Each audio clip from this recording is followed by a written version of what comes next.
Welcome back. So today we do a really quick one on the EarAcoustic STA Pro. So if you remember, I reviewed the STA Pro Max a little while ago, and then I reviewed the SPA High-End Max Ultra. I forgot the name of which one it was. And I said I was going to go get the base models. So previously I had actually reviewed the Pro Max. This is the base model Pro.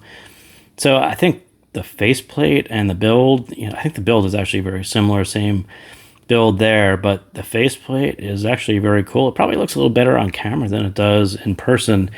It doesn't, in person, it's kind of a little hard to pick up all the colors that you're seeing on video, but yeah, it's kind of a stunning build, and they should probably move this style faceplate to the more expensive one. I think the blingier ones are actually kind of nice, although this one had that more of a marble texture to it, and it was actually quite nice as well. But I'll say, so what's a little bit different than STA Pro versus the Max? This one is a 10 millimeter composite diaphragm with a 6 millimeter composite diaphragm. Again, it's a dual dynamic driver set, much like its bigger brother, the Max.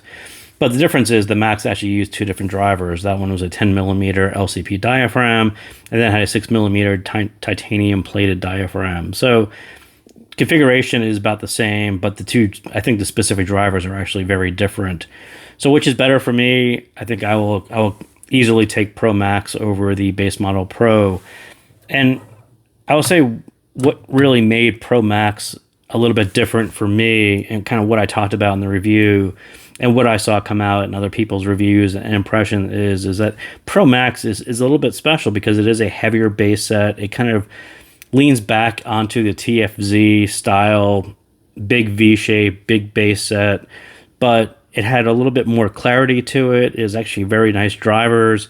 It still sounds very resolved. Those drivers are very, very nice in Pro Max, and that's why I kind of said that was a very modern take on TFZ. It was like TFZ style, but on a newer driver, on a higher quality driver, smoothed out the signature a little bit. Very, very nice set on Pro Max.